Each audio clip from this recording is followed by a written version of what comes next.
Here. Win Dang, Here. Jerome Hill, Here. Angela Choice. Robert Goodman is excused. James Green, Adam Reback in for James Green. Marlene Ramnun is excused. Laura Schultz. Here. Isis Williams is excused. Ariel Richardson. Michael Corbett, Here. Madalena Cruz. Takesha Saffold. Chelsea Reed is excused. Thank you. We have a quorum. Okay, thank you. Are there any objections to allowing a member to participate remotely? Seeing none, I think we will allow this member, I believe it's Chelsea that's on the We line also have to Robert Goodman attend. online as well. Okay. Are there any modifications to the agenda? No, Madam Chair. Okay. Are there any changes to the minutes? Okay. No, just wanted to reflect that we did update the notes with comment from an area and aging representative just on the commentary that they provided the last meeting. That's the only change that's happened since the publishing last week. Thank you. So I'd like to have a motion to adopt the minutes as presented, please.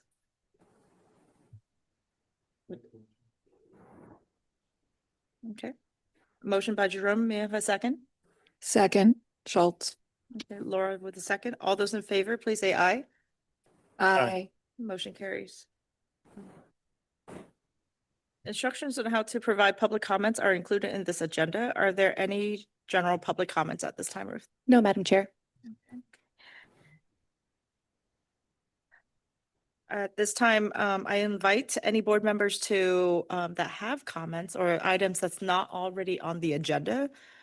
Please unmute your microphone and be recognized. Nobody has any comments? It'll be a very quick meeting. Okay. So so at this time, I'd like to invite Brian Ruscher, the TPA Deputy Director of Multimodal, to review the liaisons report. Afternoon. I need to go get my pumpkin spice latte from Starbucks. It is pumpkin spice season. It has arrived. All the other TPA staff have already gone. Brian, turn your microphone on, please. All right, good. I'm happy Cherry missed that part. Thank you, everybody. Wanted to start the liaison report by just mentioning that there is a new app for transportation in South Florida. So we're really happy that SoFlo Go has now launched. It is live.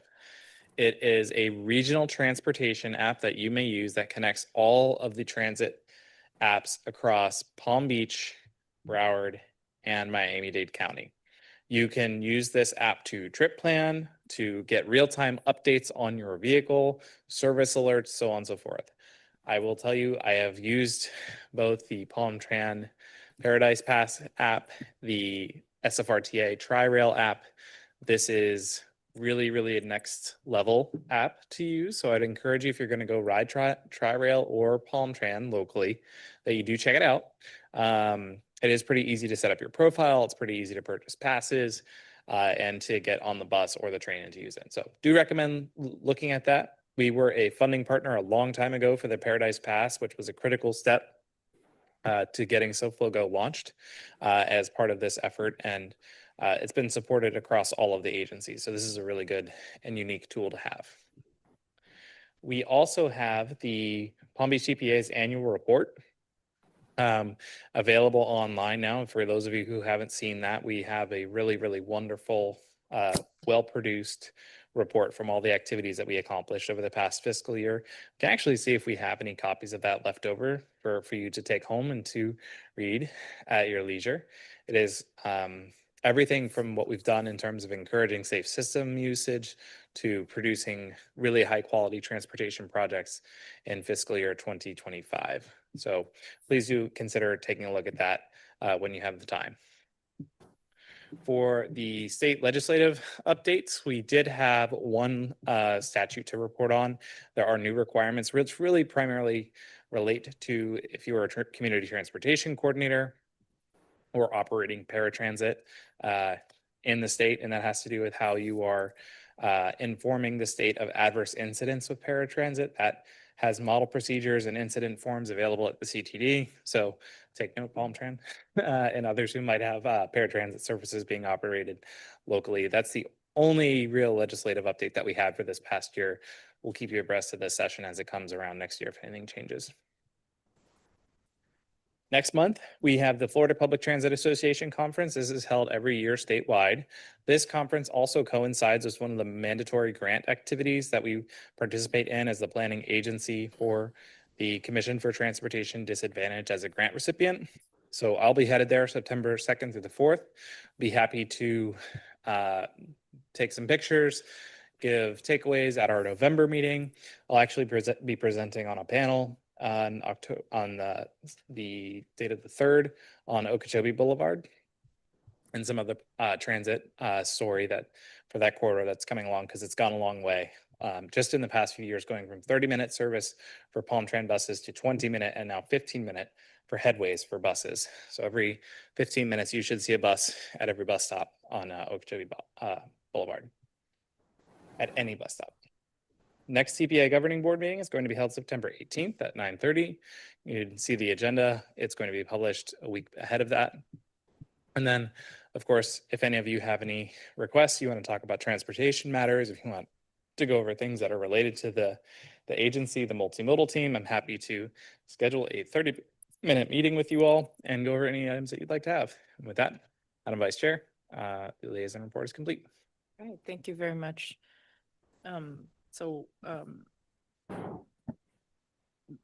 You're on the next item as well, Brian, and I'd like to invite Brian Ruscher to review actually the action item, motion to elect vice chair for the next fiscal year 2026. Yes, that is correct. And just to give you all a matter of information, every year we are required for our bylaws, which we will adopt today for this year, but we are using the previous year's bylaws as there's no substantial changes, to host an organizational session where you all are required to have a vice chair nominated and elected. The current vice chair is Wen Dang. And typically, the way that this goes is that the chair would facilitate that conversation over who the vice chair is, but since Chair Reed couldn't make it today. I am here verbally if you can hear me. There you are. How you doing, Chair Reed? Hi, sorry guys, I'm just recovering from knee surgery. Thank you, Wen, for running the meeting. Sorry to interrupt, Brian. No problem. Thank you for being here. So with that, I'd just like to ask if there are any nominations for vice chair of the LCB. Or if it would behoove the committee to help move it along, just as an indication, Madam Vice Chair, would you be willing to serve in another term? I'll be honored to serve another term. Thank you. Brian, this is Chelsea Reed. Is it possible for me to make the motion then, since I'm not chairing today? Not virtually, I'm sorry. Oh, okay, thank you. Someone in the room has got to do it.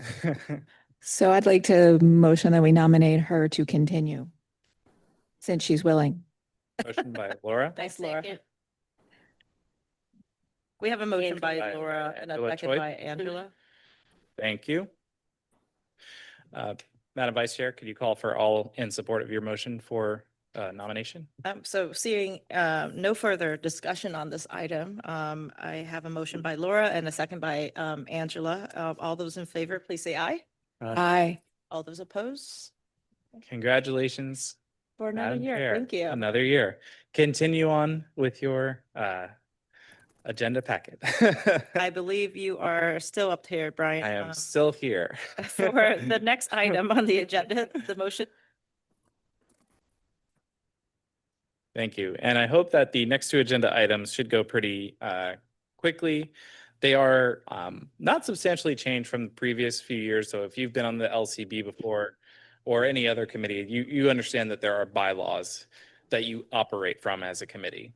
The Commission for Transportation Disadvantaged produces a standard bylaws that each agency is then able to go on and to replicate for themselves. There might be some minor tweaks based off of how each agency operates.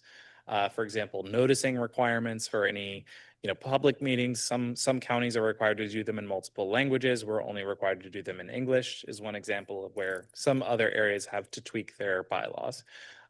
We also make sure that we insert that there is a vice chair to ensure that there's continuity of the meetings in case anything, in the case the chair has to be out. So just to highlight a couple of things from the bylaws, again, this provides the TD LCB operations for the agency, how we go about doing our business. Sorry about that. I'm not sure what happened there. We do provide for procedures and policies for fulfilling the requirements of Chapter 427, the administrative code. So that's related to transportation disadvantage in public meetings.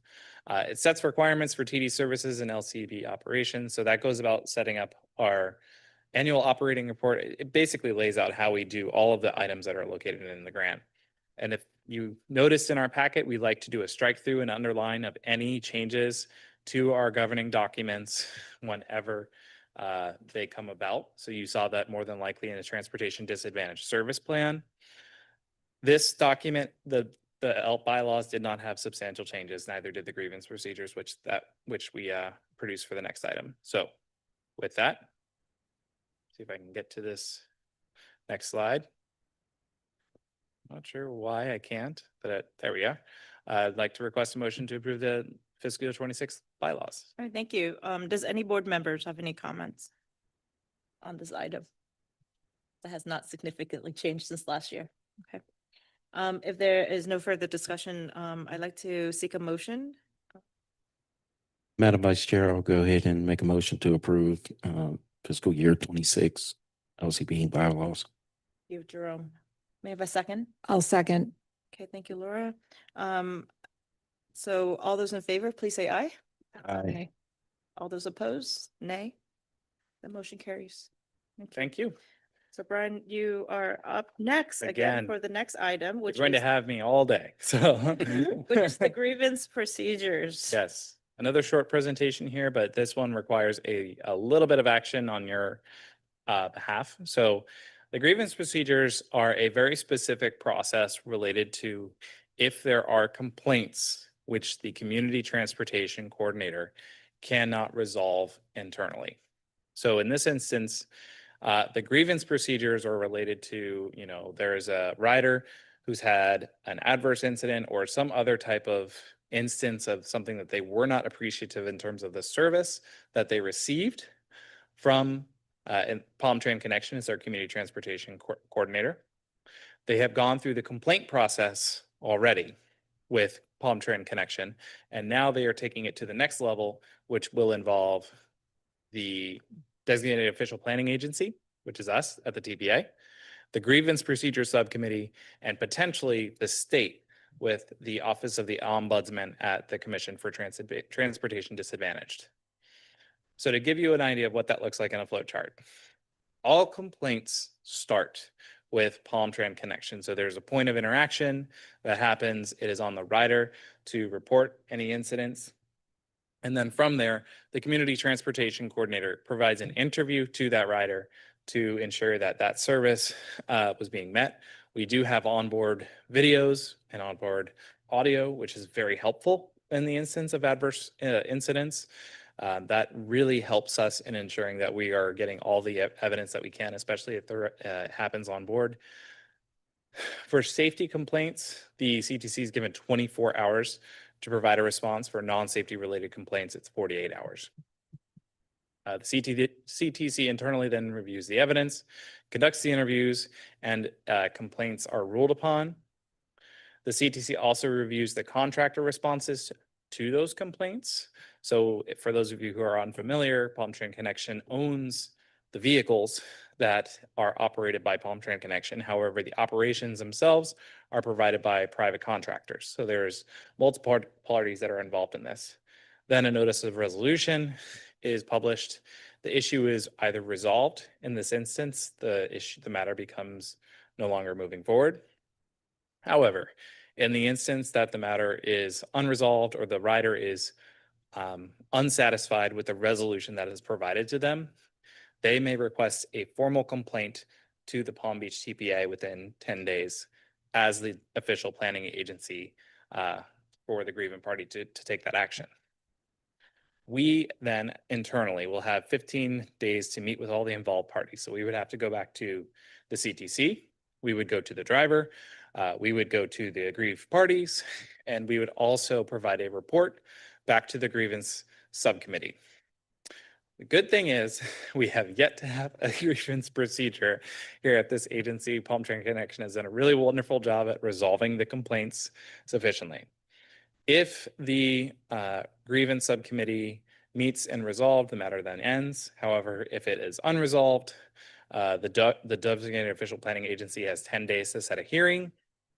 They provide notice to all parties. They submit a written report to the chair. And then again, if that matter does not resolve the issue, we haven't gotten to this point ever, they may file, the aggrieved party may file a complaint with the state of Florida, the agency that provides funding for the operations of paratransit to an extent, and then funding for the designated official planning agency. Again, we haven't had this before, knock on wood. The process for grievances, when they do reach the agency, involves the use of a subcommittee. So we have to appoint this subcommittee every year. Historically, this committee has been Chair Reed, Vice Chair Dang, and I believe Mr. Corbett as well has volunteered on previous occasions to serve. And then some of the processes that they go through, I just alluded to, but they're on the screen as well. They investigate the unresolved grievances. They process them. They make recommendations to the entire board, the board chair of the LCB, the Commission for Service Improvements, but they do not possess adjudicative or determinative powers. They are purely making recommendations, just as a, as a formality. So I am seeking 3 volunteers. If anybody is willing to serve on the committee, we just need to nominate 3 people. We don't need a motion or anything, but we do need their names. Madam Vice Chair, I'll volunteer. Great. I'll volunteer. Oh, 1, 2, and we have, perfect. So we have 3 volunteer. Ms. Ariel, did I say your name right? Okay, thank you. Jerome and Michael. great. Thank you very much. I appreciate that. And with the 3 members selected, I do need a motion to approve the fiscal year 2026 grievance procedures. And just as a formality, I did want to mention the 26 bylaws and grievance procedures both are inserted into the Transportation Disadvantaged Service Plan once they are approved. And that is the next agenda item. So with the motion, we'll be able to move to that. Okay, great, thank you. Does any board members have any comments or questions related to this item or the subcommittee's responsibilities? Michael? We really have had no complaints, no problems. Connection just does such a good job. What can I say? I will say, let's hold that comment though, because we'll be having some conversation about service changes in the next few meeting or the next item. Like, when January 1 hits, I think Connections Plus is going to roll out. So let's wait on being too happy, because you never know what you're going to get when things change. And I think, Michael, in the past couple of years that we've served on the subcommittee, it has not. Nope, Quiet. not at all. We haven't had anything even reach the planning staff here. With a few exceptions that, again, going back to the overview of the process, in our community transportation coordinator evaluation that we perform between roughly the January, February meeting in May, we do get complaints from riders when we are out doing our surveys, calling riders and whatnot. We refer those directly to the CTC, the appropriate person. Usually it's Ron Jones with Palm Tree Connection, and they resolve that matter internally. It doesn't ever really hit us. So the customers and the riders must be pretty pleased with the service, because we haven't heard at that point. Okay, great, thank you. We do on a monthly basis, we do on a monthly basis receive more accommodations than we do complaints. And as a ratio of our complaints to the amount of service we provide is very low. So yes, most of our complaints are addressed in-house before they would need to get to that level. Just through working with the customer, looking at our scheduling and what we can do to resolve the situation. Because many times, whatever the situation was unique to that day and can be easily resolved moving forward. Does anybody have any other comments or questions? Okay, seeing none, I'd like to have a motion to, for approval of the fiscal year 26 grievance procedures, please? Madam Vice Chair, I'll make a motion to approve the fiscal year 26 grievance procedures. Thank you, Jerome. May I have a second? I'll second. Thank you. With that, I have a motion by Jerome and a second by Laura to seek adoption of fiscal year 26 grievance procedure. All those in favor, please say aye. Aye. Those opposed, please say nay. Okay, motion carries. Thank you. And then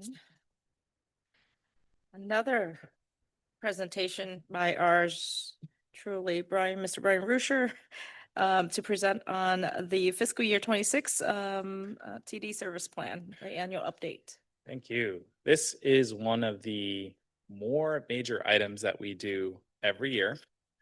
So we operate off of a grant for the Transportation Disadvantaged Services from the state of Florida through the Commission for Transportation Disadvantaged. Every year, we are required to check in with Palm Tran Connection about their service plans and ensure that we are meeting the needs of the current transportation disadvantaged population in Palm Beach County. We have 1.5 million people in Palm Beach County. We are very sprawling, as you all know. So this is an important service that has provided services for quite some time. We know now through direction from the Board of County Commissioners that the services are going to change in January of 2026. So you'll see some of that in this presentation, as well as some of the other major things that we've updated. Of note, you don't see a big update to the look and feel of the document year over year. Every 5 years, we provide what's called a major update, where we really do a deep dive on the look, the feel, the characteristics of the document. We make really strong recommendations during that time period for changes. The changes that we're seeing now coming in 2026 from Palm Tran Connection were actually recommended a few plans ago. So this document is quite important to getting things into the cycle of updates as they work on their service plans and as we work on our evaluation of their services. So to give you the high points of the TDSP and how we operate as a state, as a reminder, directly related to the TDSP. So on the screen, I'm going to read from right to left. Local Coordinating Board, after the extensive effort over the past few months from July of the updates with my staff on the multimodal team, we have gone through a process of updating all of the census data, all of the service changes and things that have come about over the past year from Palm Tran Connection. And we are bringing that item to the Local Coordinating Board to approve that on a local level. This was all done in coordination with the Community Transportation Coordinator, the CTC, Palm Tran Connection. They provided us all the data and coordinated the transportation related elements, what service changes have happened, the ridership, so on and so forth. This all gets packaged together, as I mentioned before, the bylaws, the grievance procedures, your membership roster, which we have now from the roll call today, and the roll call vote that we will be required to take on the update. All gets packaged, sent to the Commission for Transportation Disadvantaged when September hits on the 1st, when the quarter of our grant reporting cycle ends, and they approve it, deny it, tell us if we have anything that we should be changing on their end. So what are the core components of the TDSP? There are 3 elements. First is the development plan. The development plan really looks at the characteristics of the area, what's the size of the population that we have, what's subset of that population is either economically, socially, or physically disadvantaged. So elderly, they have a physical disability, they're young, so on and so forth. Or they're under a certain economic threshold.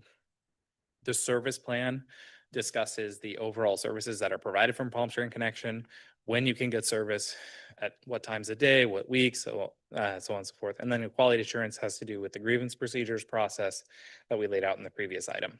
We're not going to get too into that. So for the development plan, we're going to start by talking about our county and our relationship to the region and our transportation system partners. Those of you who didn't know, the TPA plans for a subset of roadways in Palm Beach County called the Federal Aid Network, which is about 568 miles of county road, 563 miles of state road, and 154 miles of local road. There are 6,000 miles of roadways in Palm Beach County and an additional 1,000 miles of private roadway. So those are like your HOA, your gated communities, so on. So 7,000 miles of roadway overall. We plan for about 12,000 miles, give or take. The relationship that we have to our partners in the region are very important. So at the top, obviously, the Federal Highway Administration and the Federal Transit Administration oversees and produces economic funds or produces funds for our grants, which are produced through DOT, our Southeast Florida Transportation Council, and then there's 3 MPOs for all of South Florida: the Miami-Dade TPO, the Broward MPO, and then of course the TPA. And then locally, we have agencies, input, and so on and so forth. Our transportation system operators locally in Palm Beach County are PalmTran, the airport, the Port of Palm Beach, the Transportation Regional Planning Council is a related partner, the county, the League of Cities, and Brightline. Where we focused our plan updates really had to do mostly with Tri-Rail, PalmTran, and our update with the Southeast Florida Transportation Council. So in 2025, in December of 2025, we adopted our 2050 25-year plan horizon document. That document was fed to a regional plan with our partners from Broward and Miami-Dade to be adopted at the Southeast Florida Transportation Council in June. So there is a regional transportation plan for 25 years, looking all the way out for all 3 counties in South Florida.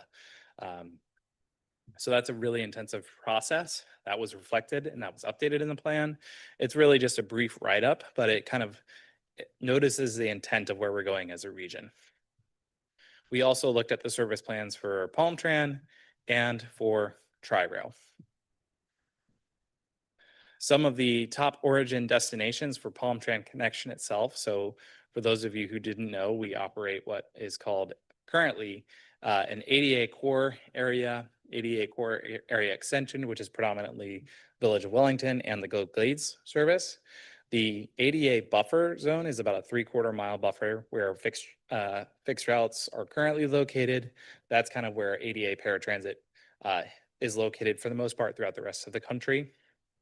We provide services pretty much anywhere in the core area, and if I'm not mistaken, countywide. So our top destinations, when you look at our data from PalmTran Connection, are West Palm Beach, Lake Worth Beach, Boca Raton, Boynton Beach, and Delray Beach.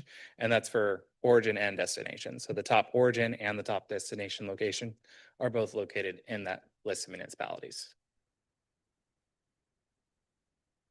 For the service plan, there were some pretty substantial updates to connections, services, and partner updates that were worth discussing. So I'm going to start with just by saying that we know that we have Lyft and we have UServe as ride-hailing services that are currently operating through the Connections Plus program. I have some ridership numbers that we're going to go over in the next agenda item. Those are services where it's similar to PalmTran Connection, but it's still a door-to-door service, but they operate through PalmTran Connection and they go through the same process for vetting the drivers. And the riders are seemingly pretty happy with it. It is also substantially less expensive to operate than the cutaway vehicles that we currently have.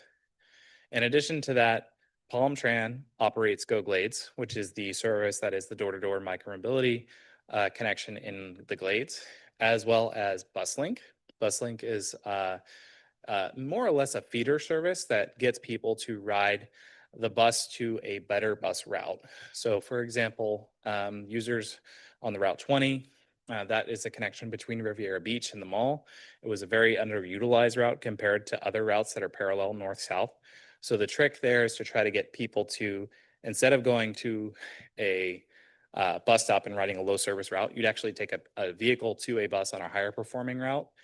And that would help cut cost, and then you can improve services on adjacent routes. So you're reducing the number of bus routes that you're using and using vehicles to basically feed into the system. The last operational improvement we have seen over the past year has been the launch of the Port St. Lucie Express.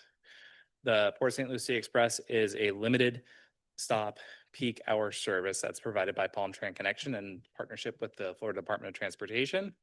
So if I'm not mistaken, it runs between St. Lucie County at, I want to say Gatlin Boulevard, and then Gatlin, thank you, down to the Intermodal Center at West Palm Beach. So you can take these during peak hour or kind of like start and end trip during the peak hour services. You can see them looping through downtown at the end of the day or coming in the morning. It's really nice to see. And the ridership has gotten to be about 70 people per day. So that's, you think about the impact of taking cars off of 95, that's getting to be pretty substantial for the first year. We also look at the historical approvals as part of the service plan. So you can see that from 2018 to 2021, there was about 3,500 to about 4,500 who applied, were approved, and then there was an approval rate that kind of coincides with that. What we're trying to get at with the approvals process is that this process prior to 2020 run was really quite easy, and we've implemented some things as a local area to make sure that the approvals process and the screening process and the vetting process was very in line with other industry standards. So you could tell that between 2021 and then between 2024, that process did dip pretty substantially. However, you can see in 2025, for the data we have so far, that number is increasing. So we are continuing to track and to monitor that as we feed new riders into the system. We do have concerns over cost to operate paratransit. We're going to discuss that in depth in our next presentation and hopefully get a little bit more detail on that note. But as the approvals for more clients get into the system and as those clients are retained in the system, it does become quite a bit of a cost for the county. We talk quite a bit about the service changes and the potential changes in the past at previous board meetings. So I'm really happy that we've gotten to finally this point in the TDSP. So paratransit is going to have some changes coming. January 1 will be the launch of the full Connections Plus and the Connections or revised Connections services. The connection services will provide you the typical 3/4 mile buffer for ADA trips. It allows for personal care attendance at the cost of a ride. There are eligibility periods that we have established for permanent disability, meaning you're permanently disabled. You require that permanent transportation type services, or you're more acute, where you maybe have a limited term duration where you're injured and you require ADA assistance to complete your trip. There's visitor documentation as well as fare updates. So the current cost of paratransit is $3.50 per ride. The fare update will bring that fare up to $4, which is what FTA allows, Federal Transit Administration allows to be 2 times the cost of a fixed route trip. For Connections Plus, this is for the services that's outside of that 3/4 mile buffer of a Palm Tran fixed route service. The reason that Palm Tran Connections Plus has been deployed or will be deployed in January is that it will allow for trip prioritization. And what that means is we're going to value the cost of doing, going and having life-saving care, dialysis or other needs higher than, for example, going to a social outing and using transit services for that reason. So there's a 5-tier structure that's located in the appendix that reflects that trip prioritization structure. There's 5 tiers that we can review if you would like. It will follow the same fare structure as the connection services, still $4 a share, $4 a fare. However, the negotiation of pickup and drop off time is something that will also be allowed in this program. So we've also talked about the needs to adjust the services to possibly be modified because of the use of charter school students on the buses. And the reasoning here is that for those trip prioritizations, we need to be prioritizing those trips for life-saving, for medical care, for others, instead of trying to fit a drop-off for a student who should be getting parent transported down the road. So that's something that we'll be able to negotiate in the future. We'll still do our best to accommodate those needs and those services. However, Connections Plus is really geared towards having people be more comparable to using a fixed route as part of a trip. So I know Ron's probably going to correct me like 20 things from that point alone. So hopefully it's a good summary. Yeah. In terms of next steps, the local coordinating board must approve this today. We will then submit all of this as a package to the Commission for Transportation Disadvantaged. And then our next update is going to be in the fall of 2027. So thank you for that, and I appreciate it. And I'm happy to take any questions, or we'll be seeking a motion for approval of the TDSB annual update. Okay, thank you. Does any board members have any comments or questions for staff? No? I assume that with some small changes that we're gonna be exercising our grievance procedure next year. Possibly, but we hope to continue resolving issues prior. to Yeah. that point, but possibly. I'm sure that Palm Trans Connection will do a wonderful job to resolve any matters that come before them. But if not, we'll be ready. Awesome. All right, thank you. So if there's no other discussion on this, I'd like to have a motion to approve the fiscal year 26 TD service plan annual update, please. Motion. Anybody like to entertain a motion? Second. Madam Vice Chair, I'll go ahead and make a motion to for the fiscal year 2026 TD service plan. Thank you, Jerome. Mm. Anybody would like second? Thank you, Angela. So we have a motion by Jerome and a second by Angela. All those in favor, please say aye. Aye. All those opposed, please say nay. Okay, motion Thank carried. you. I'm sorry, Oh, we Do I need need a a roll roll call call? vote. That- You do need a roll call vote we for do that need a roll item. call. Thank you for catching that one.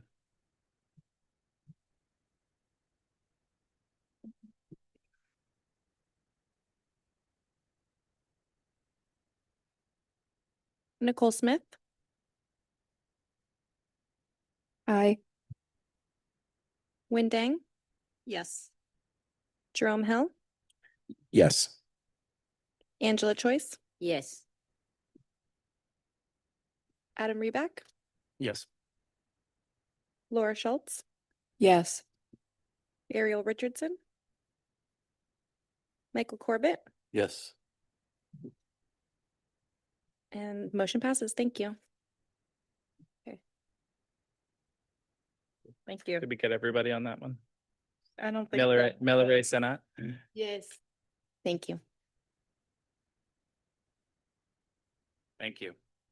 And I think it's important to recognize, we are looking out 25 years, as I alluded to in the plan. So before we pull up item 3A, just wanted to reiterate the projections that we see for quite some time are that the population of elderly and economically disadvantaged are both projected to increase in Palm Beach County. So we should potentially see a number of people that are going to be influxed into this system over time as our current population ages that's living in Palm Beach County now, but also the people that are going to be coming here because we are still a very, very retirement friendly state that are for people that are seeking kind of that lifestyle, that being able to live on the Jimmy Buffett Highway kind of look and feel. We expect this type of service and the demand for this service to potentially increase. So I don't know, Ron, did you have anything you wanted to just make a note about from the TDSP presentation and things to look out for January 1? I can give an update on the service, but I didn't know if that would be under Let's E or now. Well, let's hold that then. I'll get through 3A. We'll get to 3B and we'll have you do an update and maybe others who want to share some of the services they provide. So, Madam Chair, I'd like to start 3B if that's all right with you. Yes, absolutely. Next item is fiscal year 25 annual expenditure reports and discussions. Ryan. Thank you.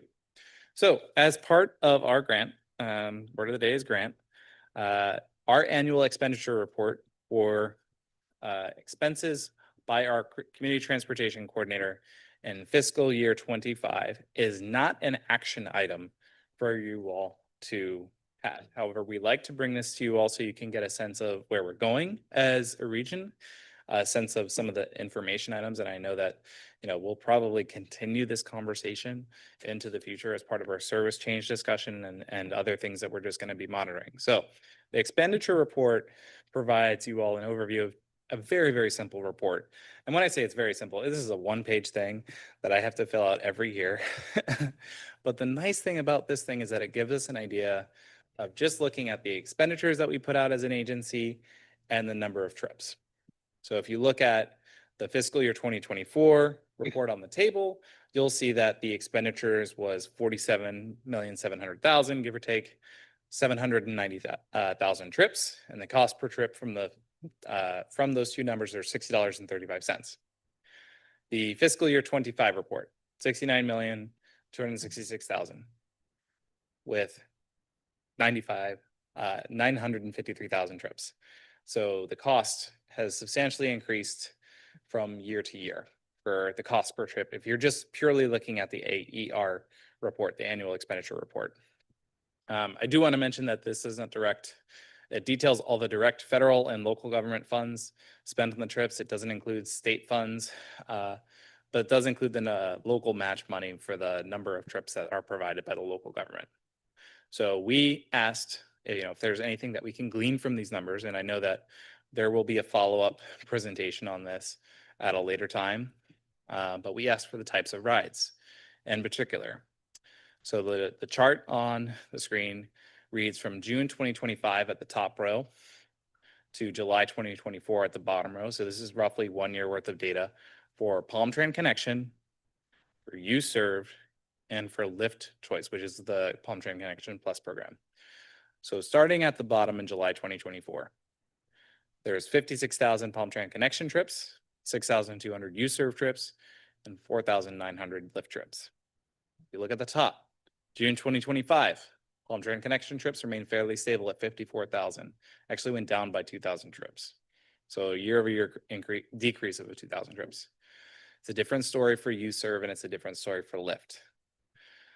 For UServe, we went from 6,200 trips in July 2024 to 11,400 in June 2025. For Lyft, we went from 4,900 to about 11,000 in June 2025. Number of trips remains, on an upward trend. The thing I think that we have to make sure that we're continuing to monitor is that UServe and Lyft were not around for some time, but now they're making up for about a quarter of the all the connections trips that are being provided, and those numbers have doubled in the past year. So this is something to be aware of, to be cognizant of. We're flagging it just for your information. Palm Train Connection rides have largely remained stable, but the UServe and the Lyft Choice, those increases are quite substantial from the past year. We think that it's important. Ron and I did talk about this a little bit ahead of time.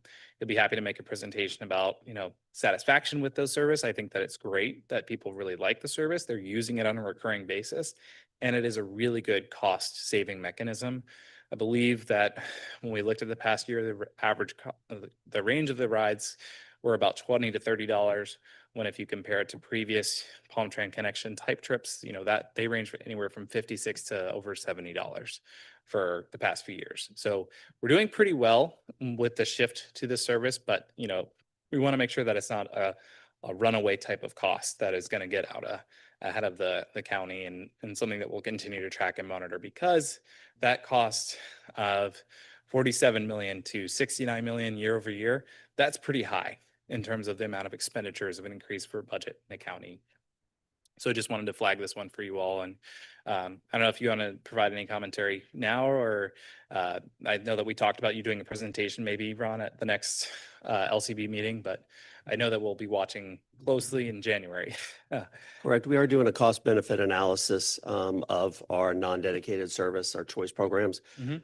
Because while they are a huge cost savings and overall extremely positive from our customers, we also want to make sure that we are not increasing the amount of ridership overall. Ridership is going up.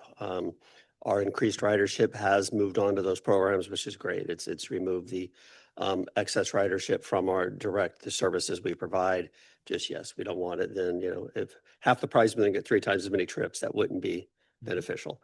But that is the cost analysis we're going through right now. Wonderful. Thank you. Any questions for the AER or comments that you all have? Okay. All are trying to make it a quick meeting today. Yes. Ariel. Do you Could mind? you use your Sorry, microphone if you don't could you mind? turn on your mic and There speak you into the mic for the records? Thank you. Hello? Yep. There you are. How does a passenger wind up in one of those three modes, either in a lift vehicle or U-Serve or a connection vehicle? Is that facilitated and decided on by Palmtran, or do the customers have preference? So if you're an ADA trip, and Ron, maybe you can go ahead. It's a mix of both. Initially, and it's where we were selecting certain customers who we thought would be more beneficial. It's more beneficial, the trips that cannot be effectively multi-loaded on our vehicles, to have those use the non-dedicated service providers. But also on our website and through our eligibility process, we do let the customers know that the programs do exist. If they're interested, they can apply. The difference between the two is the U-Serve provides a higher level of service than Lyft, although the U-Serve trips do also come directly through us. So with that, that gives us a little bit more flexibility in deciding which customers are going to ride U-Serve. When somebody signs up with Lyft, they contact Lyft directly and just schedule all their trips as through the Lyft app as any other Lyft customer would. But yes, we try to have it be, well, we do strive to have it only customers who cannot be multi-loaded effectively on our service then make use of these other programs. Thank you. Does anybody else have any comment? Oh, So I just have been thinking, so in the school district, we have something we call universal design for learning, right? Which is about building accessibility features into core instruction, into the primary use that we provide to everyone, because accessibility features allow more and more people to access content in instruction the way it's presented in the first place, right? So teachers are taught how to present things in an accessible way. And I'm just kind of thinking about, just to give you an example of an accessibility feature, for those of you who are not familiar with what I'm talking about, your phone right now has speech to text and text to speech, which used to be this incredibly high level communication device feature that is now rampantly used by almost everybody. So accessibility features in general public transportation outside of what you guys do, and I know that this is more sort of your partner agencies and all of that, but if this county, and I don't even want to go to the state because I don't know what other counties provide, but if this county had truly broad-based and accessible public transportation, much more broadly spread, and I'm talking about like fixed route buses, I can tell you personally, they do not go by every public high school that has thousands of kids and multiple uses. If we could expand our general public transportation and make it truly accessible, we would have fewer people requiring this very specialized level of transportation support. And it's really something that I think the county should take a look at. Thank you. I'll take that note, Laura, to also plug the countywide transportation master plan. So recently, the Board of County Commissioners launched PBC Moves, which is the countywide transportation plan process for updating how we are thinking about moving in the future. We are actively working to ensure that all of the projects that we've envisioned with Palmtran as effective mechanisms to moving people are getting included in that effort. But I would recommend taking a look at that website. I believe it's pbcmoves.com to fill out the stakeholder survey. So there's a survey for organizations, for individuals, for elected officials, for those online, to fill out that information and to let them know what your preferences are for moving the county forward, because this will help determine what projects get selected for funding in the future, how cities can partner with the county on a framework for better movement of transportation planning and principles. So it's really important to do that and to work on that, not just from the individual perspective. I'm pretty sure most of us are residents in Palm Beach County. How we are going to care for our system in the future, setting up the quality of life that we really want for people to be able to take the bus to school, or to be able to use this instead of a more expensive Palmtran connection type system. Brian, I'm curious, especially with any service changes like the transit development plan that Palm Tran goes through every, 5 years? Essentially, these results could be incorporated into that planning effort if it's a priority. But I'm not aware of when was the last time that it was updated and when is it coming up for a revision?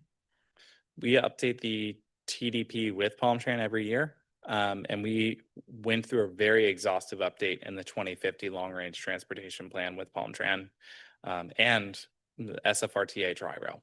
So we do have a good number of projects on our map, and what I'll do is I'll send out both the link to our 2050 map for projects. That includes everything from traffic signal upgrades to new ramps, new interchanges, new, capacity projects, and the Palm Beach County Moves website so that all of you have that as well.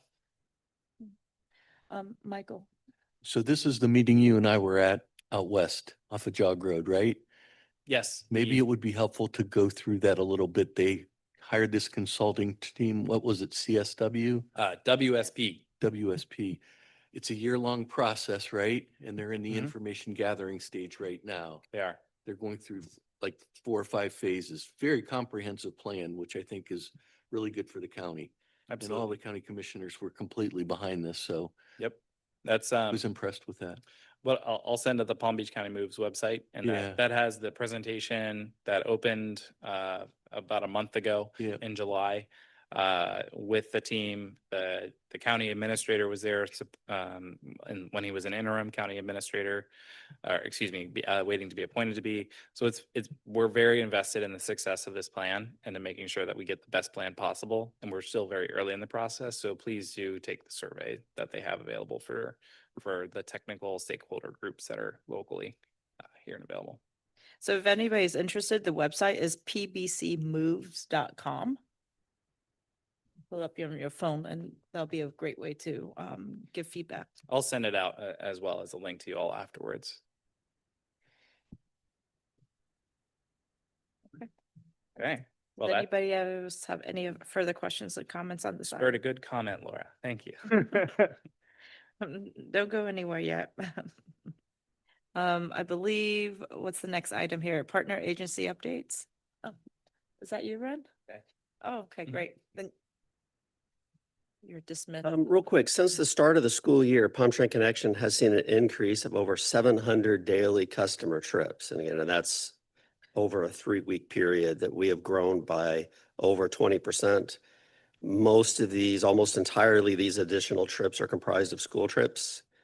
About 320 students going to 79 different public schools, private schools, charter schools in the county.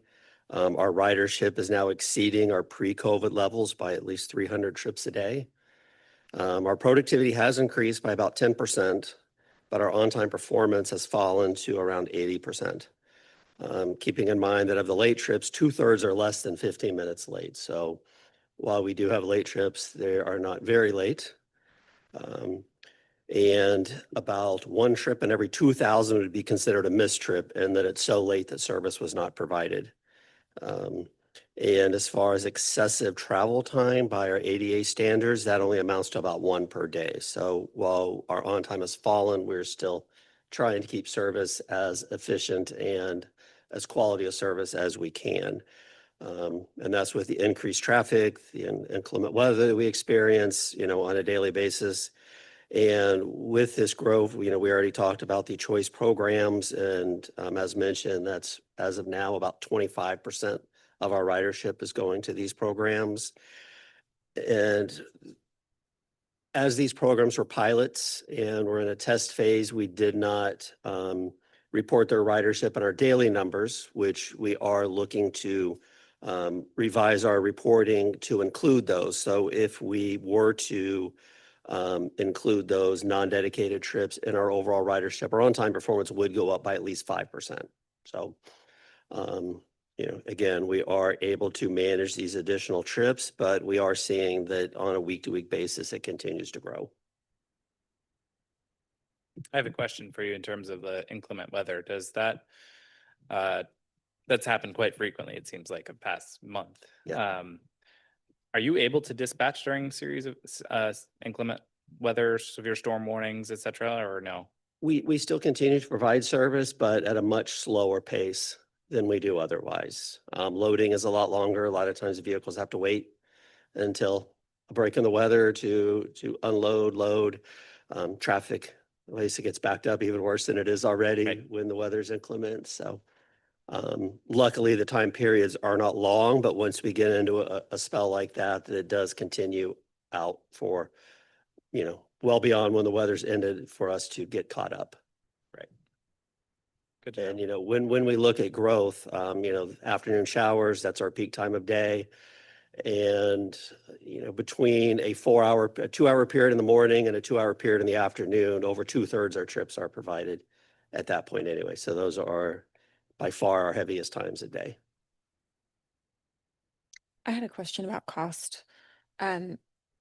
The cost per trip that you had on one of Mhm. the slides, is that a combination of Palm Train Connection, UServe, and Lyft combined? I believe it's all trips. Yeah, because Do you have data on what the cost per trip is by each individual category? I don't personally, but I think we can maybe look at what the past year was and see if we can get that cost per trip by service. We usually, our metric that we use is for a Palm Train Connection trip, about $50 per trip. UServe is about $35 per trip, and Lyft is about $20 per trip. Now, obviously, that doesn't add up to the full amount, but that's the number given is the full cost of the program. Our local cost doesn't include like vehicle grants, things like that. So it's we would probably need to get a little bit deeper dive on how we allocate the funding, but those are the numbers we use for reporting purposes. I appreciate that. Thank you. Okay, great. Any other questions on the service update? No, not at all. Thank you, Ron. Okay. Do any members wish to provide a overview of their services or quick kind of debrief on things that have happened with their agency, just to complement what Ron provided? Yeah. I'd like to share something, Brian. So outside of serving on various boards, I am a transportation professional, and I've been working on the autonomous vehicle pilot launch in downtown West Palm. It's going to an end and closure by the end of this month, and they've already started because of the service and launching here. It's a small route, fully automated. It's downtown West Palm, and essentially it connects City Place into the Brightline station itself. Since this service is going to an end, the same service is actually is already launched in downtown in Boca and Meisner Park.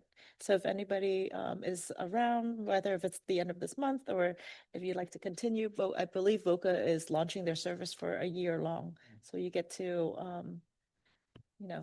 to experience it. It's a level 4 AV. So that what that means is that the vehicle is operating autonomously, I would say 98% of the time, and the 2% of the time, which there's a safety driver on within the vehicle. So, think about your kids playing video games. That's what it looks like. It's a remote controller that can someone is can intercept if there's any situation and drive the vehicle as needed.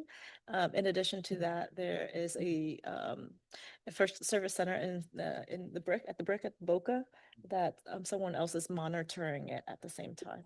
So if anybody's interested in that type of service, it is not ADA compliant. So there's no ramp. And then this next iteration, we did ask about type of vehicle.